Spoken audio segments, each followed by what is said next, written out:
Hey, this is Steve in Dallas, Texas. It's Saturday morning, my friend, and you are listening to Light Talk.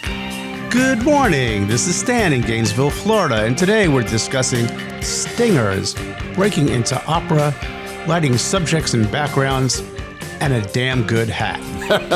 And this is David, coming to you from the beautiful Belmont Shore neighborhood of Long Beach, California. And if you don't already know, you are listening to Light Talk, and we are the Lumen Brothers. Hey everyone, welcome to episode 150. That's a milestone, by the way. 150. It's twice 75 Half times of 300. 2, right? That's right. Oh my God, 300. That's a scary number. So, welcome everyone. One fun. You know, it also means we're coming up to our 4th season and our anniversary show, which will be episode 156. So we are 6 episodes from our anniversary show.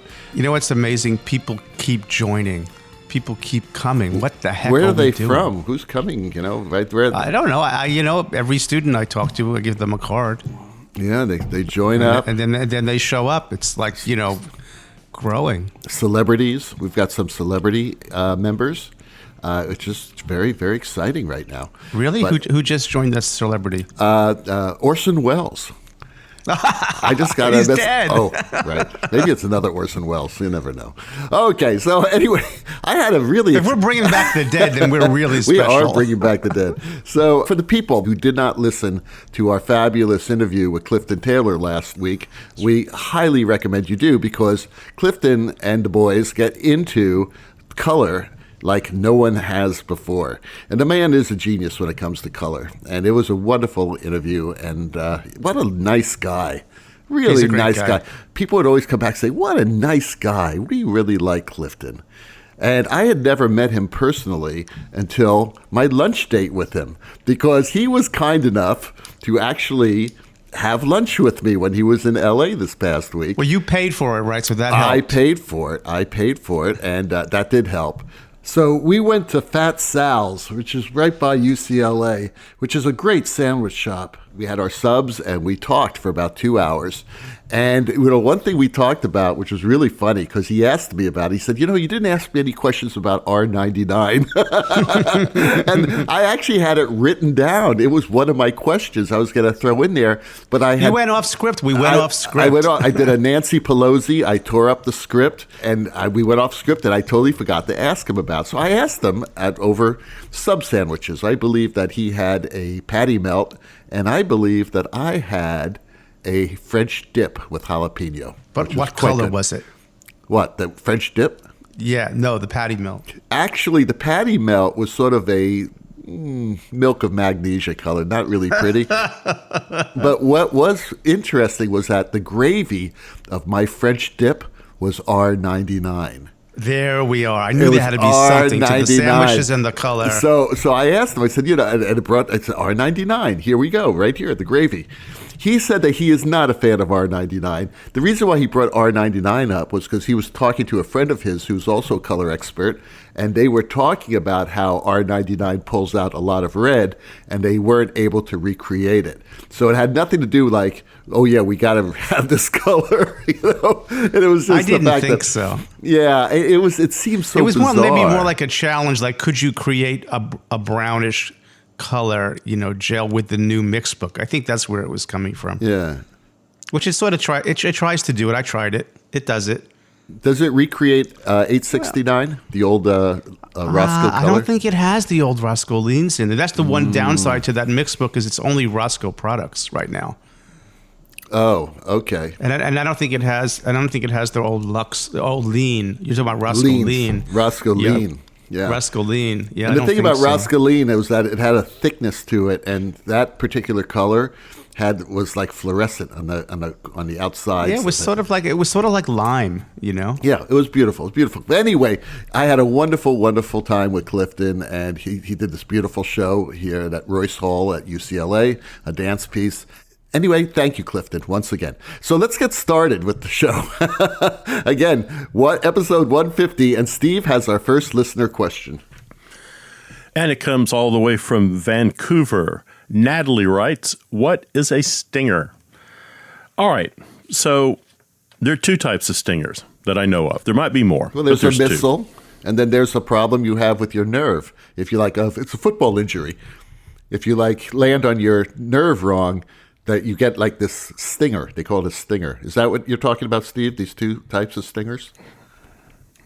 No, I'm talking about if you get your rigging incorrect, you need a rigging. stinger. Yes. So a chain motor has a standard length of chain to it, unless you ask for a different length. And sometimes that length is not long enough to get to your point. So it's a length of steel cable, and it's used to extend a motor chain to reach the overhead suspension point. So that's one type of stinger. The other type of stinger, which is probably what you're asking about, is in the electrical department. And a stinger is usually 15, 20, 25 feet long. It can be up to 50 feet long. The thing about a stinger is, think extension cord. But it has a standard Edison connector on it. You can upgrade that to a Hubble connector. But a stinger is a 12-3 cable, extension cord. It has an Edison connector on it. It's made out of 12-3 wire. And that's kind of interesting because the Edison connector won't carry the load that's capable of the cable. But anyhow, that's a stinger. A stinger is simply an extension cable that handles a 15-amp load. Yeah, I never heard that term before. I just learned something. Yeah, well, this program is here to teach ourselves new things as well. We never stop learning. Yeah, the only stingers I knew were the ones that I brought up earlier. But I thought they were the things on bumblebees or on those manta rays that swim around the Florida coastline. They have stingers on them. Oh, yes. Well, I don't understand that because David is a musician and you had a polyester leisure suit and went to Club 54. A stinger is also brandy and a white cream de mint. So it's you don't always have to drink Black Russians. You see, I was just stuck on White Russians. I mean, I'm a teetotaler. Yeah. Ruthie in the UK writes, I want to break into opera design. How did you? Well, I think opera was always destined for me. I didn't break into it. It was just because I was always a musical theater person. There are several things you need to look at. First of all, you got to love music. And I always loved music. As everyone knows, I would start out as a composer, and then I moved into lighting at school. But I did mostly lighting designs for musicals when I was an undergraduate, because that's all we did at school. We did a few plays and a lot of musicals. So it was just a natural thing for me. So it was just a matter of doing a lot of musicals, doing a lot of plays with music in it, that sort of thing. So you need to have that connection. And if you love music already, then there's no reason why you shouldn't do it. And this is actually a good point for people who are looking to go to schools. Find out what type of season they do. That's one of the first things you should ask Stan Kay or Steve Woods when you're talking to them about their graduate programs. Because if you want to do musicals and you love music, make sure they have those opportunities for you to do them. Or if you love opera, make sure that you have the opportunities to do opera. Or if you hate musicals, make sure they're not doing just musicals. Find a genre that you like, that you really enjoy doing, because chances are that's going to be the beginning of your journey into the opera world. It just happened that I went to the University of Miami, and we just did all musicals, and also I was a music major there as well, so it all worked out for me. Then the next thing you should do is you should learn opera. You should actually go to operas. If you're in a major city or even a medium-sized city, chances are they have an opera company, and you should go ahead and attend some operas. Certainly listen to them or buy DVDs. There are a lot of DVDs operas. Actually, several of my operas are out on DVD.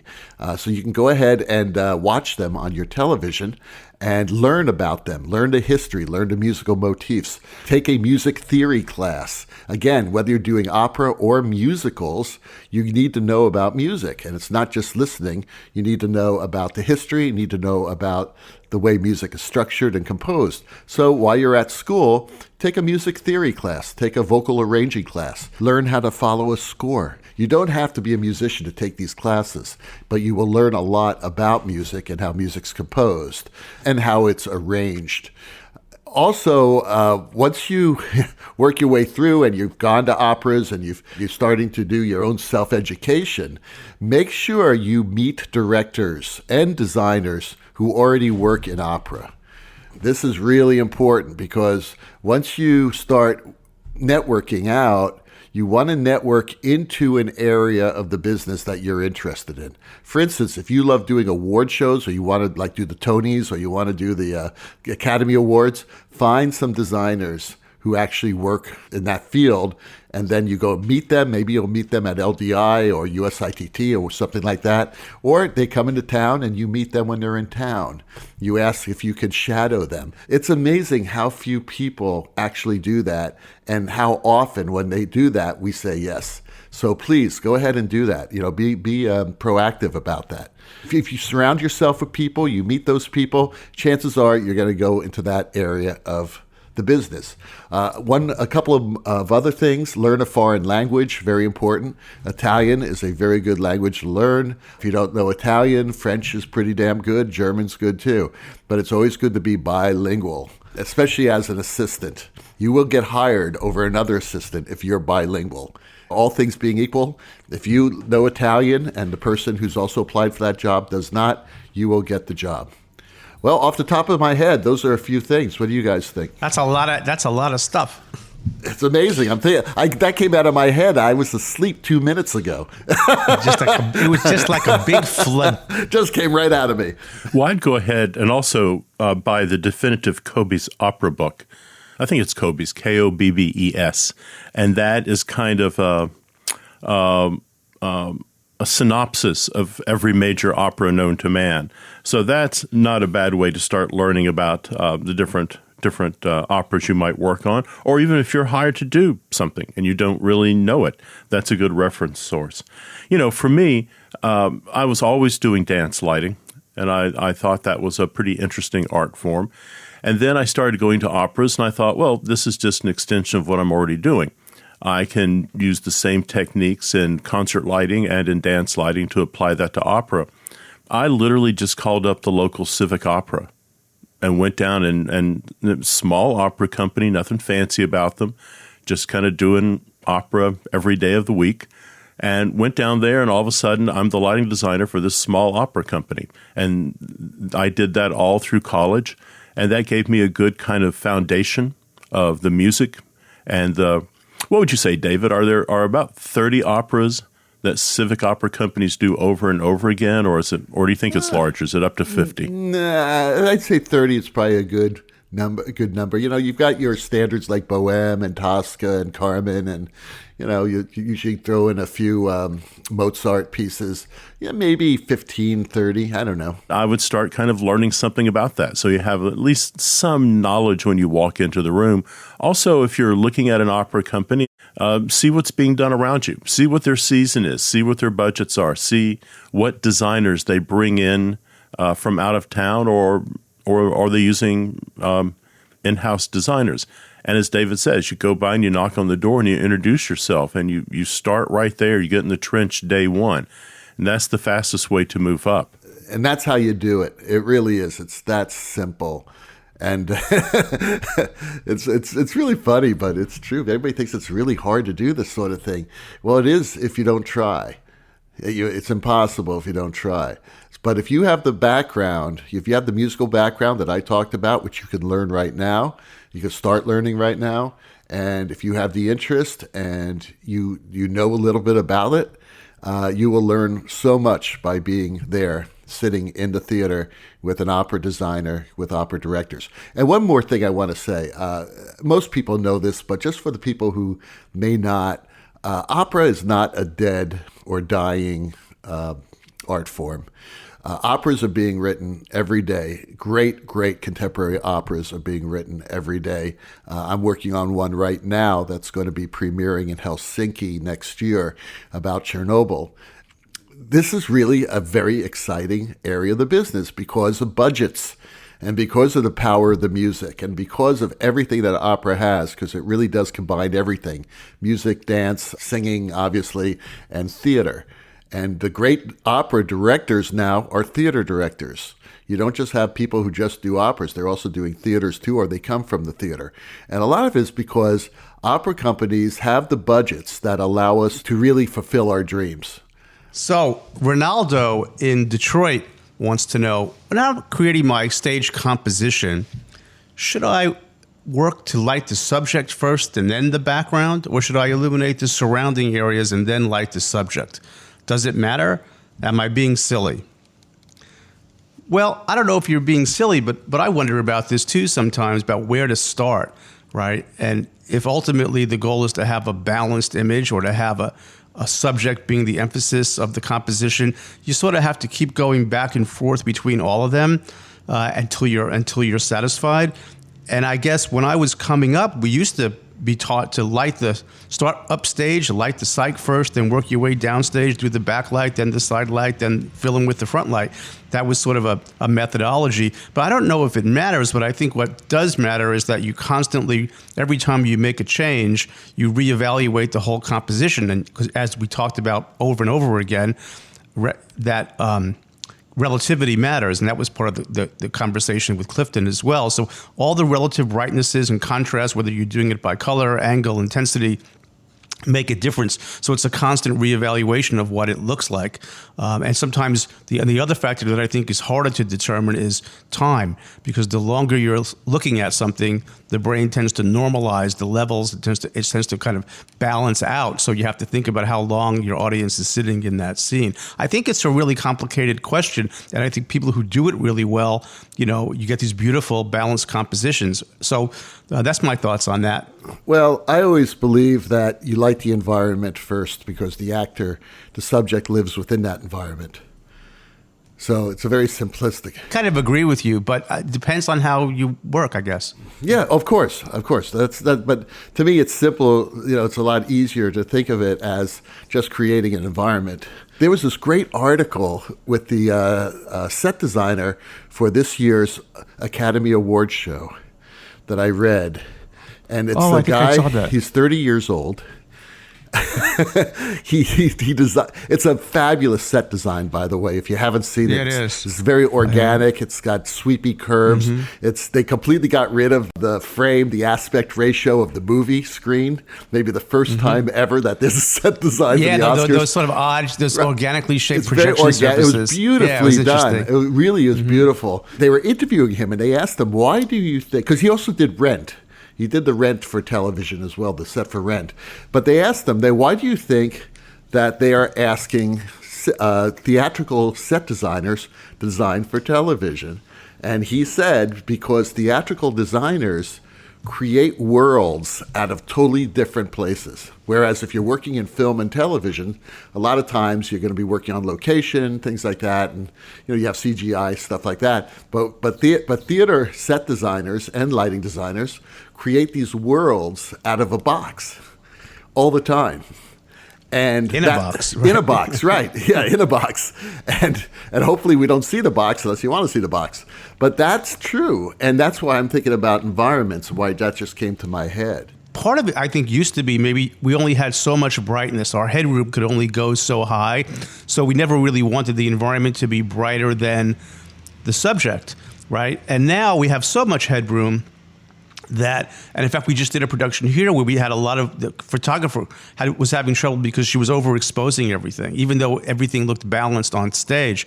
So this is a conversation I'm having with students as well about balance and composition, and how do you go about that? Is there a methodology, or not even a methodology, but just a rule of thumb? And the rule of thumb, of course, is to get it balanced. But in some compositions, David and Steve, would you agree that sometimes you want the subject to be part of the environment, and sometimes you want the subject to pop out slightly from the environment, to have a little bit of emphasis, right? And that's always sort of a question about intention, and what you're doing. But I think the brightness question, now, if I light the subject first and the subject's really bright, chances are I could still get, even with a rich, deep color, get a lot of luminance out of the background because my fixtures are so much more powerful than they used to be. How do you guys approach it, or is it even part of your consciousness when you're creating? Again, I see it later. I create an environment, and then I make those adjustments when the people are on stage. How about you, Steve? I just want to say, as you two fumble the football back and forth, Rugby. for our dear listeners who actually look at our Facebook page, that is Jason Sherwood. Jason Thank Sherwood you, is Jason Sherwood. Yes. and not only is it Jason Sherwood, it's Jason 30 years old Sherwood. Well, I said 30 years old. I do know how old he was. Because he's half my age. Actually, he's less than half my age. And it's pretty pathetic. The guy is talented. It's beautiful. And not only is he talented, if I read the article correctly, and I haven't pulled it up, I'm going to go out on a limb here. He designed the Oscars in 3 days. Yes. Yeah, it did say that. I do remember that. That's exactly right. He got it like at the last minute. You're right. I read the article. I did read the article, yeah. People like that really piss me off. I'm sorry. I can't be happy for them. But to answer the question, I'm not going to cop out and say it depends. Typically, I light the world, and then I light where I want the audience looking. Mm-hmm. So I create a world, then I create a selective focus on where I want them to look. The only time that I would deviate from that is, let's say I'm working on a totally black stage, and I'm putting like 10,000 watts of light down on Macbeth's chair, and then I might dash in a little light around it to pull people out. Mm-hmm. It just depends on how I'm working. But typically I create the world, and then I illuminate the important things within that world. And they tend to be a little bit brighter than the world, I would assume. Well, not necessarily brighter. Maybe they're etched better, anything emphasized. Emphasis. Yeah. It happen in composition too, and sometimes you want to make people completely disappear. Well, right. And sometimes we don't want that, or sometimes an actor can't find their light. Or does it matter? Does it matter about what they're when they're dressed in dark clothing, or the skin tone is different? All of those play a factor, right? That's right. When I'm doing concerts, I work differently. Let's hear that. I'm only going to give you one tip. When I do a concert, I light the big finale, the big payoff moment first, and then I work backwards out of there. Because that will be the brightest or the most intensive to do, or why, Steve? No, because it is the biggest moment in the show. So I don't want to all of a sudden have the biggest moment halfway through the song and then go, whoops, where do I go from here? Right. So typically I light the biggest moment and work back. Cool. Well, you are listening to Light Talk with the Lumen Brothers, and Light Talk is sponsored by LightMix from General Grills. You just finished a marathon 8-hour focus call, and you have only a few minutes to throw some cues into the board before tonight's rehearsal. Your energy is at a low, and there is no time for dinner. But your trusty assistant forgot to buy tech table goodies for this session, and you are ready to start eating your headset. There is no way to make it through another 10 minutes without some nourishment. What are you going to do? Well, folks, necessity is truly the mother of invention. While you were suffering from severe intestinal distress, your trusty second assistant started hunting for something, anything, to satisfy your raging hunger. What she found lying in those dusty, chemical-polluted corners of the theater has now become a new theatrical Epicurean sensation. LightMix. LightMix is the new theatrical treat specifically made for those moments of severe appetite distress.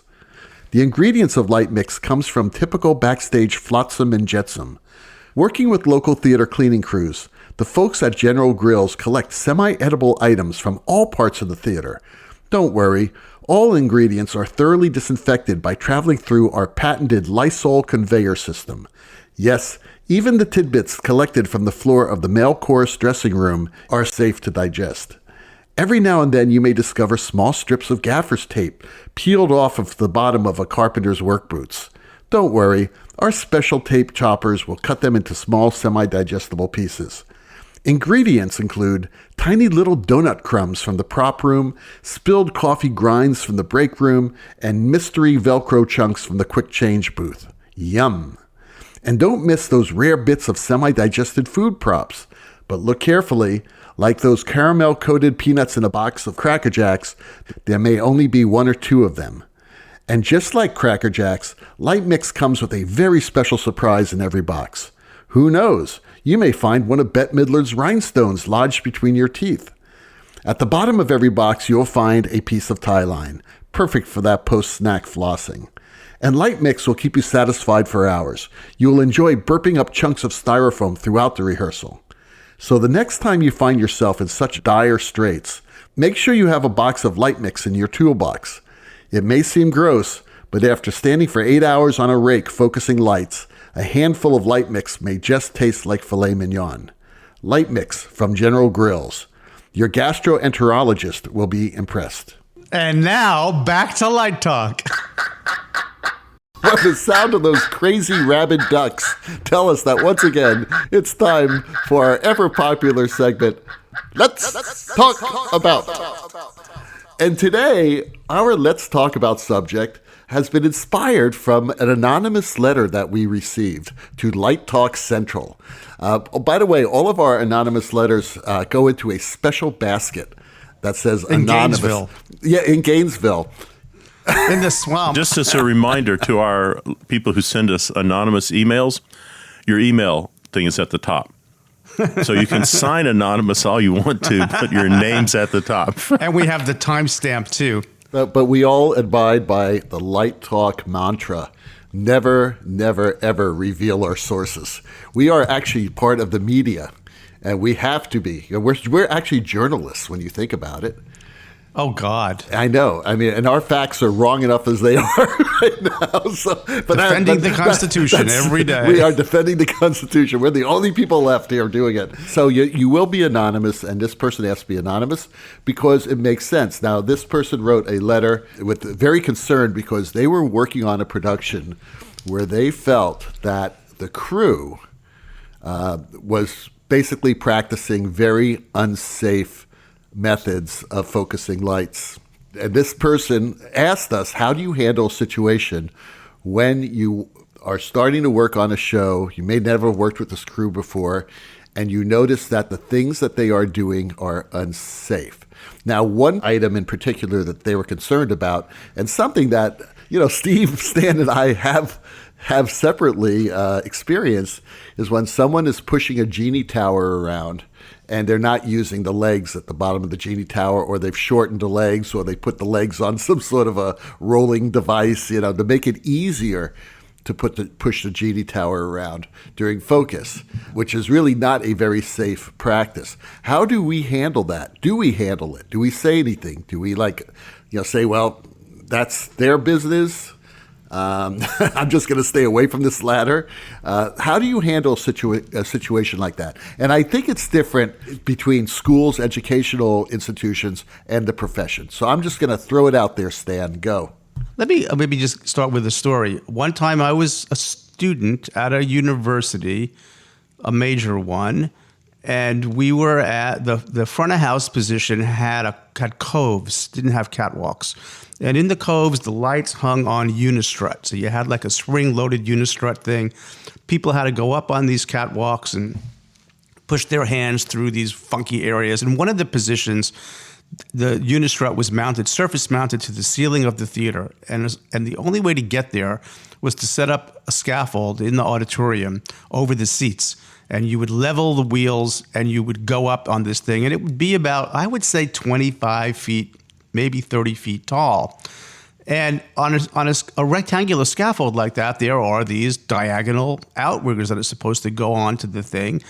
And you're supposed to hit the ground, and be solid, then you do your work. And in this case, we were told we had a gentleman on top of this scaffold, and he would focus a light, and then we would just sort of roll along to the next one. Now, you can imagine a scaffold that's maybe 3 foot wide, 3.5 foot by 6 foot aluminum, and there's no guardrails at the top. The guy's literally just standing on top of this thing, and we're supposed to roll it. And I am very uncomfortable. And I'm on the ground. I'm on a ground crew. And I would say to the people in charge, I'm really uncomfortable with this. And I got that's how we do it. and nobody was going to change it. And it was going to be inefficient to put the outriggers on, set them on the ground, tighten them up, do the light, pick them up, move, have the guy come down every time and roll it. And I was working with someone whose first language was not English, and we had a communication issue, and we started to roll that thing. And I felt it going, and I said, stop, stop, stop. And the guy looked at me like, go, go, go. And like he complete opposite of what I said. And that scaffold went over. And that electrician rode that thing down 30 feet into the seats and did have some damage. I cannot tell you how distressing that was for me. And I felt like I couldn't have done anything in that situation. I was told to do what I was told to do, and I followed orders. So the question is, at that story is, do you follow orders even when you know it's wrong? And if you look at the military handbook, the answer is no, you do not. No, you do not. You do not follow orders when you know something is wrong. So that would be sort of an ethical position. And that to this day, I still have that story among the people who were there. They still know that story, and it still gets told. And so it's a lesson. I'm not proud of being part of that. So I think when you see something going on wrong, you should not sweep it under the rug, because if something does happen, you're part of it. And the thing is in a professional situation, there are certain procedures, certain levels that, you don't just tell the crew, guys, this is kind of dangerous. What I have done in the past is I've gone to either the production manager or the technical director or the master electrician, obviously, and just take them aside and say, I'm feeling a little uneasy about this. Are you sure you want to, Yeah. And if they say yes, then I proceed with it. I never take it higher than that, because that's their responsibility, and I respect their own safety calls, because maybe they know something I don't. But to me, it may be unsafe. And believe me, I've worked, and I'm sure we've all worked in some very unsafe situations, especially in Europe and Italy, at the Rome Opera. I mean, I have a video that I have posted on the Light Talk Facebook page of a backstage tour of the Rome Opera, and you will see some unbelievably unsafe practices that I actually point out in the video. One of them is that a guy is on top of a 30-foot scaffolding on a rake, right? On a rake. And there's one safety line, and it's like the thickness of a tie line that's going from the railing of the scaffolding to someone sitting down on the set talking to someone else next to him. Now, he's not even looking up, right? They are cutting styrofoam with a chainsaw on stage without any safety goggles or safety masks. All the while I am focusing, and in the light I see this microscopic styrofoam dust everywhere, and it's getting into my lungs. So, you have to take care of yourself. Even though someone else is doing something in an unsafe way, you have to protect yourself, all right? And sometimes you do what I did. That's what I'm getting at. And I left. Yeah. I left. I said, I can't, you tell me when they're done doing this, and I'll come back and finish focusing the show. So you have to take care of yourself. So you have to go up the chain in the profession. How about Steve? How about you? Have you ever hit anything like this? Well, I think what you're really talking about no longer is genie safety. What you're really talking about is kind of a culture of I'm indestructible. So I will stand on the arbor and ride it up and load weights. I'll fly the arbor in out of balance and put 3 guys on it trying to manhandle it. We don't lock the legs down because that takes too much time. The rule of thumb I have is, do I want to be standing in front of the judge? Yeah, all right. Do I want to stand there and say, yes, Your Honor, I knew what was happening was wrong, but I did nothing about it. So, you do respect the chain of command, and you go to the production electrician, or you go to the head carpenter, and you say, I've got some issues here. And at some point, you have to make a decision in a commercial world, how far you kind of let that go. I think in a university world, it's an obligation to teach people, and maybe it's the slow way, but teach them the slow, safe way to do things. I walked into a theater once, and I saw, like a 10-foot, maybe 8-foot little A ladder little yellow ladder you get at Home Depot. And it was sitting on top of 4 very heavy-duty oak chairs. And there was a guy at the top of it working on a light. Wow. And I thought, you know, It's like Well, obvious there. actually, I kind of thought, gee, you're a dumbass. But I mean, there's someone who's probably done that 1,000 times and doesn't think a thing about it, and it's dangerous as heck. And then what that person is doing is he's also demonstrating to the students around him that safety doesn't matter. Yeah.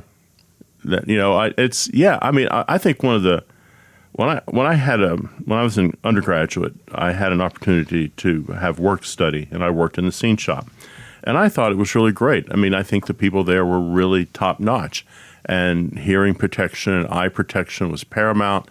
Cool. Training on how to use the tools safely, and also just saying, no, I know this is the fast, easy way, but it's also the reckless way. So let's take a moment, let's step back. Yes, it's going to take an extra 15 minutes, but let's do it the right way. I think that's a huge, and we have an obligation to, particularly, to protect students from themselves because they've grown up sometimes in that environment in high school where they're having to do everything by themselves, and they don't know any better. They just don't know any better. There's no villains here. But when you come to a professional stagehand, they should know better. That's right. You know, Mr. Chainsaw should know better. You know, nothing makes me madder when I'm on stage and some rigger drops cell phone. You know, what the hell's a cell phone doing in your pocket right now? You know, sorry, man, I've never dropped it before. Well, okay, well, you Only dropped takes it once. now. You know, I mean, I've dodged some shackles on stage in my life, and Wow. you know, I can understand that a little bit. But a cell phone, no, I don't understand why you have a cell phone or a walkie-talkie with you in the rigging. I must say that in a lot of organizations now, there's a new position called a safety officer. And this is something we have in our school.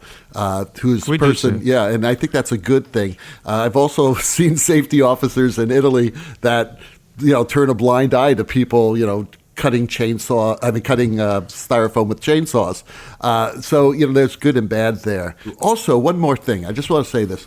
I think unions do help with safety because the theater is a very dangerous place. All right. Greg in New Jersey writes, Steve, he's addressing this directly to me. I see. Not to, And not, I know- not to and you, I know why. Not to Stan. Says, Steve, I'm about to light a state fair event this summer, and I want to blend in, so I bought a Western hat. Well, that was your first mistake. You're from Texas. Why do cowboy hats have curved sides? Okay, so there's two things here. It may not be too late for you to take your hat back. So just keep that in the back of your mind. The reason a cowboy hat has a curved side, and this could be mythology, but I've always been told they have a curved side so it doesn't the brim doesn't get in the way when you're throwing a rope. But I want to know about this hat you bought. There's only a couple hats you can possibly buy, and I hope you bought a white straw hat. Straw is what you want. I hope you didn't go out and buy yourself a fur hat. Felt, yeah. So it's summertime. The same rules. Well, it's a Felt. rabbit It's beaver like, blend. Oh, is it? I thought it was felt. Yeah, it's no. God, where are you from? Oh, that's I'm right, from- I'm from Miami. Miami. So I hope you got yourself a white straw hat. Same rules apply. White Memorial Day to Labor Day. But there's something you don't know, and I just want to give you 6 fast rules for this hat that you've bought. First thing, okay, you go to do state fairs. Presumably there are other people wearing cowboy hats. Rule number 1, do not touch anyone's hat. Keep your hands off other people's hats. Number 2, do not wear your hat in the house. If you're going to wear your hat in my house, you might as well go ahead and kill the family dog while you're at it. There's nothing ruder than that. Number 3, learn how to tip your hat like a man. Don't take it off and wave it around like a hillbilly. Learn how to tip your hat. Number 4, and this confuses a lot of Yankees. And I have to say, you're from New Jersey, so you're in the Yankee category. This confuses people. When you eat, if you go to the counter, if you're down at Woolworths and you go to the counter to have yourself a slice of pie and a cup of coffee, you may leave your hat on. That is perfectly acceptable. However, if you're seated at a booth or a table, you need to take your hat off. When you take your hat off, by the way, put it crown down. That protects the brim. Number 5, in Texas, and we're strict about this, in Texas, take your damn hat off when you're dancing. Do not wear your hat on the dance floor because you'll just bump into other people with their hats on. So take your hat off. And finally, number 6, when you go to cowboy church, you can wear your hat, but you take it off when you pray. So those are the 6 kind of rules of hats. Oh, and this, I hope you didn't buy a black hat. I'm praying you did not buy a black hat. A white hat, whether it's fur, felt, or straw, you want a white hat. The only people who wear black hats are rustlers and bad country western singers. So a white hat. So there you have it. There you have it, Greg. That's really great information. Next time I go to Texas, I'll know what to do. I don't know if all people who wear black hats are bad country western singers. I know one in particular who's pretty good. He wears a black hat all the time. I went into a restaurant out in West Texas. Yeah. And this elderly gentleman walks in wearing a black hat. So that's already a strike against him. So he comes walking in, and he sits down at the table, close to me.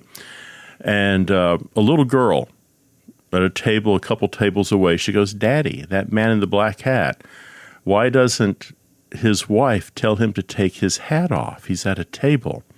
And the man said, "Oh, honey, that's not his wife. That's a fancy woman." Fancy woman. yeah, but I mean, fancy woman is the correct way to end his show. That's his fancy woman. It's a fancy woman. Well, that rockin' sound of the luminoids in the background tells us that once again you've spent another morning listening to Light Talk with the Lumen Brothers. Check out our website at lighttalk.org for future guests, and be sure to follow us on Facebook and subscribe to our podcast on iTunes. That way you will not miss a second of Light Talk fun. No guarantee is offered regarding the accuracy of any statements or opinions made on this podcast.